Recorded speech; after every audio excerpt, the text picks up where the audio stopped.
Welcome, everyone. UFC 324 pre-show. Andy and Jan joining you guys for the first time we're doing this, but we're going to be here every single UFC show. Jim is going to join us. And basically, we're just going to talk some of the happenings, some of the things leading up to UFC. But more importantly, this is a chance to ask any questions you have. All access clients, ask away. We'll recap kind of our records and what's been going well, what hasn't been going well. So it's just a jam-packed half hour of everything. So put your questions in the chat. Jan, the big news, I guess I would have to say, is this Hernandez-Johnson fight where here we go again with an injured fighter. They knew it. They tried to work it through. And then all of a sudden the line, you had a guy opened at like minus 200, minus 300. Now all of a sudden it's even money. So everyone knew what was getting ready to happen and they pulled the fight. I got to be honest. I get it from both sides. I get you're a fighter, you fight and you fight injured. Like that's what these guys are paid to do. Their livelihoods depend on them going into the octagon. So I totally get it, but I also get them pulling the fight. And honestly, I think it was the right move. What do you think? Yeah, and obviously, I don't think anyone would have expected Smotherman to fight today. If that's a good point. There is a line on who we send into the octagon, I think. But yeah, being hurt and being hurt are two different things. So that's sort of where I'm at with it. Well, let's talk about this main event here. Sometimes you can take a lot away from weigh-in. Sometimes you can't. I thought there were several fights there were fighters that I am now just absolutely terrified of that I would to bet on. I didn't like what I saw from Gaethje. There's something body language wise. He seems distracted talking about fighter pay. This doesn't seem like a guy who's ready for the title. I don't know. I don't think it's a guy. Yeah, I just don't think it's a guy that's ready for Paddy and all of the tools that Paddy has. And Paddy can get in your head sometimes. And like you say, I think Gaethje's in his own head anyway. There's talk of him sort of stepping away from this entirely. It's yeah. You don't want to be going up against Paddy when your head's elsewhere, I think. Yeah, the line is, I'm looking at DraftKings right now, minus 238. So not a lot of, action on it. I am kind of surprised at some of these unders. The 2.5 is minus 115. I don't think this goes the distance, but if if you've got DraftKings and you're looking for something you want the fight to go a little bit more, fight to start round 5. No is minus 235. Seems like a pretty good parlay piece for me. I just don't see this fight going the distance. Yeah, I'm with you. Paddy's either going to submit him or Gaethje's going to knock him out early. I just don't see how this gets to 4 or 5. Yeah, let absolutely. The distance. We'll move to. Okay, Sean O'Malley's another one I'm out on after seeing that. Whenever these guys get on the scales and they're told to flex and they just kind of hold their arms there, it doesn't look good. And then I wanted to see some fire in his interview. And he just just complete ho-hum, doesn't seem engaged, locked in. He's got a million things going on outside of, the octagon. And honestly, if you're someone like him, are you really that motivated to go to war in your training when you got Lamborghinis and you're the most hyped guy. You've been there, you've done that, you've gotten your flowers, and now it's time to move on. I don't mind Song at plus 180 at all. I actually kind of think I may sprinkle that one. Speaking of guys who have got their head elsewhere, Sean O'Malley right now. How does he at this point in his career get motivated to fight Song? What's in it for him? Yeah, exactly. What is the motivation behind this? I've already played Song personally. Okay, all right. So confirmation on that one. Derek Lewis, Waldo Cortez Acosta. I'm kind of stunned that the under 1.5 is plus 124. These guys had a pretty intense face-off, and now, UFC is putting their money where their mouth is. You knock somebody out, you get a bonus. It doesn't matter if it's fight of the night, performance of the night. You get a finish. So plus money, is pretty good. What was the round prop on to start round 3 on the no is minus 130. I just don't you see violence in this one? 100%. Apparently, Lewis said some stuff about Acosta's mum. I saw this. So I think he's going to go in there and try and take someone's head off, to be honest. Grown professional fighters, your mother. But I think that's the exact sort of stuff I want to hear when I'm playing an under. I want it to be a bit personal, man. Like I want them to have a reason to go and rough it. Yeah. Line move on of play, I don't really understand. Natalia Silva, money has come in on Rose. I don't really understand this. I mean, Natalia Silva was minus 420. Now she's down to minus 310. Doesn't seem to be any sort of injury. Did Rose? I didn't think Rose was like towering over her at face-offs. I really didn't see anything that would warrant a move like this. Much to do about nothing, or are we missing something? I don't think so. Okay. I'm certainly not concerned. I mean, Silva's the side for me, and Silva continues to be the side for me, really.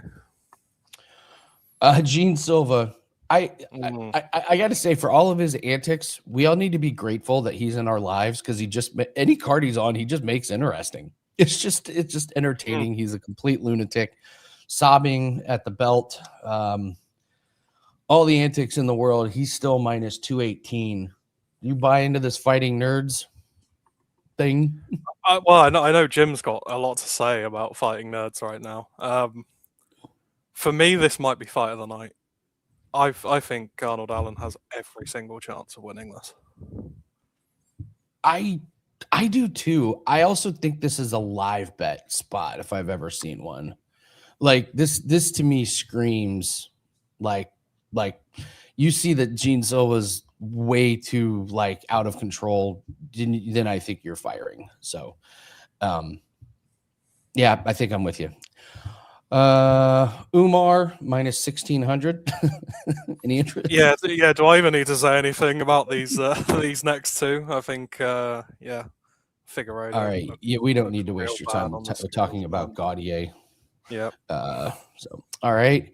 Moving on to Gaethje Pulev. Krylov and Bukauskas. Krylov was one that I thought looked awful at weigh-ins and face-offs. He looks like he's aged like 3 years since his last fight. Like he just looks really, really old. So hey Jim, what's up, buddy? Hey guys. Hello, buddy. Yeah, Jim, you noticed the same thing. You called me last night. Jim says Krylov looked like dust. I thought it was a good adjective.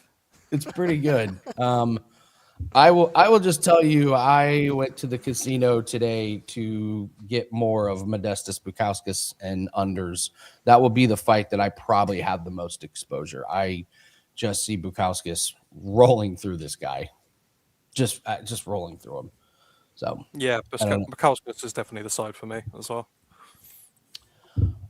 I would say the guy I was worried about the most was Alex Perez after face-offs and weigh-ins. Like Jim, he was like limping around. He was limping. He looked way softer than usual. Looked not happy. Just not enthused. I mean, the guy should be thanking his lucky stars he's still getting fights in the UFC. You should be happy as happy could be.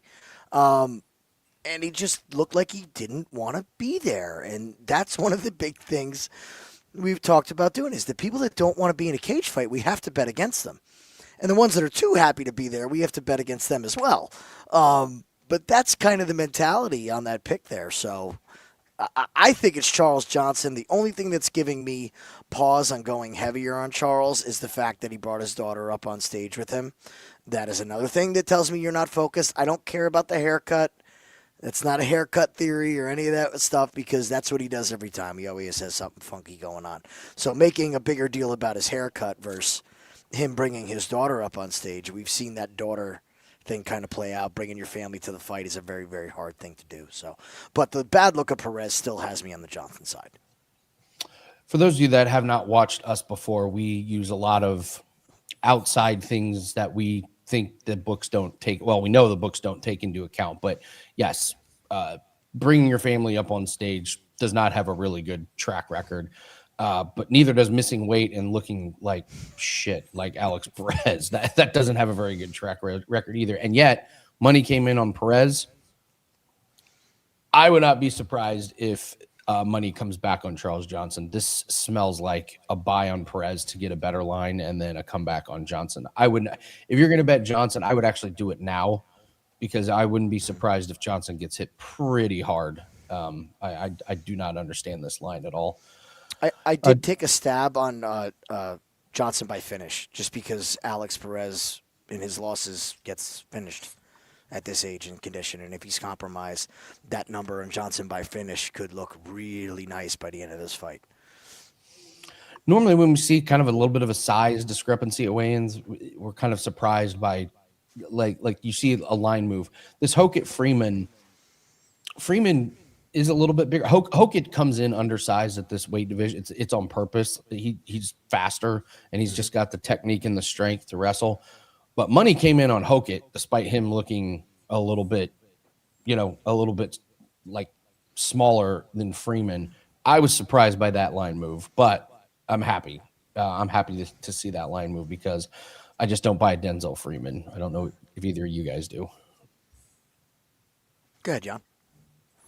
Yeah, I've been Team Hokett for a little while now, and I mean Denzel Freeman doesn't scare me in the slightest. I still think the price now is well worth playing. My favorite part of that lead-in was on the weigh-ins when the announcers could not help but mention that Denzel Freeman is a word for word, fantastic wrestler because he has a Greco-Roman background. I dare anybody to say who the most recent dominant Greco-Roman fighter was. I would have to go back to Randy Couture as the last dominant Greco-Roman wrestling. Freestyle wrestling got that right out of the UFC, and now we're on to Dagestani wrestling already. So we're 2 wrestling styles away from Greco-Roman being the wrestling in MMA. And a ton of money came in on Ty Miller. This guy's already up to minus 550 against Adam Fugit. I so wanted to take an under on this one, but then they were just laughing and yucking it up. And you do have a very experienced Fugit here. So over 1.5 is minus 180. Jim, you and I really like Ty Miller coming off a contender series. He's long. He's strong. It's really just about the experience. He's got 6 professional fights. Fugit has 15 of them. So talent-wise, it's Ty Miller. I don't know. Does the under interest you at all, Jim? Well, it very much interests me, and I'm going to try to do my best sales pitch for an under. I don't know about the 1.5, but again, everyone's juice tolerance is different. Just to highlight on this one as well was, again, just to prove my point, like we said on our breakdown video, that MMA fighters turn analysts, and analysts are horrible at picking fights and knowing even what's going on. It's an entertaining factor because all they could do was rave about how big Fugit is and how he's a real problem at the size. And then when they face off, Michael Bisping sounds as stunned as anybody that Ty Miller's bigger. And it's like, did you look into this fight at all, or were you handed a piece of paper telling you what to talk about? Please do not get suckered into the ESPN, well, it used to be ESPN, the UFC panel swaying you one way or the other. I think it is Ty Miller, and I think it is Ty Miller by finish, especially after seeing face-offs. My big problem with Fugit is that he does not move his head. And he doesn't move his head when he's striking. It's not so much defensively, but he will leave himself wide open down the center. When you have a guy as big as Ty Miller and they're going to throw straight shots, if you don't have good side-to-side movement, and Jan, you can attest to this because this rings true into our boxing department, if you cannot have good head movement against a guy with length, you are in trouble. So if Fugit does not move his head, Ty Miller's straight shots are going to be there all night. And at that point, I think it's a matter of time before he gets caught with one, and the ref stepped in to kick off this Paramount card. Lauren says Silva by KO. Which Silva? Natalia or Gene? Which Silva are you going? I'm assuming it's Gene, but let us know in the chat. So thanks very much for joining us, guys. First one, we will be here to talk about everything. Let's talk about how the week went. Some things have been working for us. Boxing, I guess we just have one play tonight, right? To close out our boxing. What happened in the first fight? I completely forgot it was yesterday.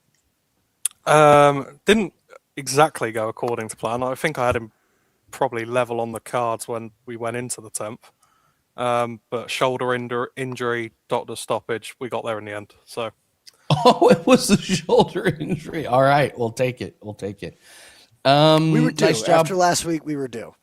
Wanted to go our way. We were due. Yeah, that's fair. After the I can't see gate, so we're good. Cricket department, nice job this week. Where do we stand at in cricket? Like, are the tournaments, leagues, whatever? What's upcoming over the next couple of weeks? So Big Bash is got its final in the morning. SA20's got its final on Monday, I believe. But we're straight into the T20 World Cup now. So we're on to internationals and warm-ups for that comp as well. So that's us for now. Okay, so all you all-access clients, cricket plays, they'll be coming out over the next couple of weeks, but we do not play every single game, and this is not a high-volume sport. So Jan does a really good job picking his spots. So that's 5 straight winners, Jan. Excellent job. NBA has been pretty good this week. Had some really good success with the 4% plays, and I think we've discovered doubles tennis. And 9-4 in the Australian Open. So we have one more play to go off tonight. I will tell you, I don't plan on putting in any plays, but then I see Jessica Pegula plus 1.5 is minus 450, and I think that's a fantastic parlay piece against Madison Keys. So just need her to win one set. But yeah, so far things have been going really, really good. So we found these doubles team that they're double specialists, and when they go up against teams that are just thrown together, just taking them to win 2-0 has been I've literally been just staying up watching doubles. I've never watched doubles tennis. I'm like, what am I doing? And then you watch it and it's like, oh, it's really obvious who plays doubles and who doesn't. There was one men's team, they actually like ran into each other. Like ran into each other and tripped as the guy was pelting it down. And I was like, okay, this is good. So we can do that, Andy. We should start. It looked like you and me out there. Me and you. It looked like me and you out there. And the announcer was like, oh dear, that's what happens when you have a singles player not playing. Let's see. Hogan O'Malley and O'Malley Paddy Moneyline are both plus 110. Don't overthink it. Wow. Shrekley, you're on O'Malley. I'm worried. I hope you cash. I'm a little worried about O'Malley, but I have to agree with you on Hokett and Paddy. Just do Hokett and Paddy. Yeah, there you go. Yeah, there you go. Yeah, do Hokett and Paddy. Do we agree that O'Malley is a massive public play? Like every time he fights, I'm talking about. Like, isn't just a massive public on O'Malley no matter who he's fighting and when? You would think so, but also he's fighting someone that is completely not public today. Yes, exactly. Yeah. So, like that would be the other thing us about O'Malley is like when he was fighting Merab, it was like, well, Merab, people like betting on Merab, but who's like, man, I can't wait to bet on Song Yadong. I cannot wait for that. So, let's see. A couple of NBA props to give out tonight. Cleveland, the Cleveland Cavaliers, Jalen Tyson. If you can still grab his 7.5 rebounds and assists, this is a client play, 100%. Sam Merrill and I almost said Steve Merrill. Steve Merrill is out tonight for the Cleveland Cavaliers. He will not be playing. But Sam Merrill is out and Darius Garland is out as well. And when they are out of the lineup, he averages 11 rebounds and assists, and they have this number at 7.5. It's massively wrong. So if you want a free NBA play, we got that. We will be live right after this on the Winning in the Shadows YouTube channel, where we watch all the fights That's where you get your live bets, you get our commentary, in-fight wagers, taste tests. Yes, we do taste tests for different foods every single day. It's an absolute blast. Sometimes it can be unhinged, but it's a lot of fun. I posted it in the live chat. If you just scroll up to the top, the link is there, so you guys can join us.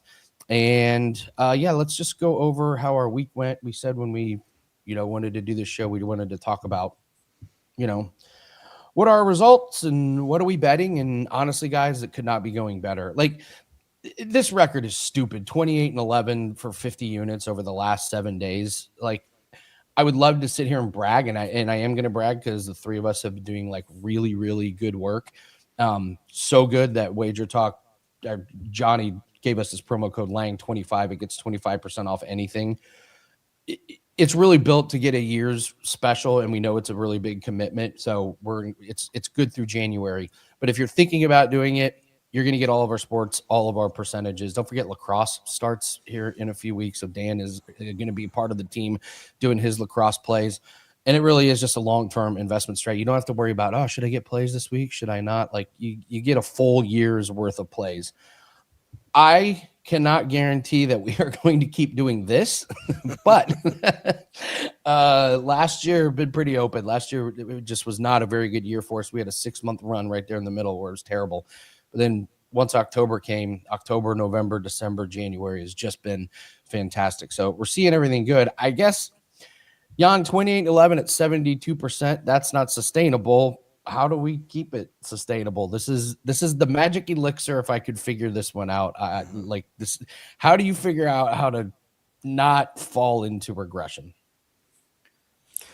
Well, this is it. We preach long-term and being sustainable, but I remember what Jim was saying the other day about this is our time of year. All of the sports that we do are coming in now, and sky's the limit for us, honestly. Yeah, really excited. Yeah, golf plays, boxing, UFC is back, so we got a lot of really good things here. Last second check to see if there's any last second line movement. I do not see anything. Jim, have you figured out a way to make money on Umar? I saw that the -7.5 spread was pretty interesting. Is that something you'd recommend? Basically, Umar has to win by finish, or he has to 30-27 him on every single scorecard. That's how the -7.5 would work. Is that? I'm kind of in. I'm kind of in as well. I like that you worded it that way. I'm kind of in. The one thing that's giving me pause is how huggy, respectful they were at face-offs, and it is, Khabib's team against a former decorated champion in Figueiredo. But in looking at the face-offs and seeing the size difference, I keep going back to inside the distance. I keep going back to it. I keep coming back to what is going to happen in round three when he hasn't slowed down, and Dig is I can't even speak right now. Figueiredo is dying from cardio because of this bigger man manhandling him. I think the submission is going to be there. However, if I'm thinking round 3, that kind of takes me off the 2.5. Do you just go inside the distance? Do you go fight doesn't go and cover both sides? It's a question of where do we go with this. I know a lot of people are bullish on the decision. Umar's plus money. That's what I'm saying. This is the man that everybody said beat Merab if he just didn't shoot a takedown. So what should he do to Figueiredo? He should finish him. If you are the rightful champion, and like we had spoke before, the belt is open. The belt is open. It is no more Merab on top. It is now or never. And do not think that the Nurmagomedov camp does not know that, because he's just the kryptonite of their wrestling, because he is what he is. So I think we're wide open here to where if he gets this big finish and cements himself as the number one contender, and just Fig, Jan, you watch Wayne's, Fig looked to me like he was just completely checked out of this fight. What did you make of it?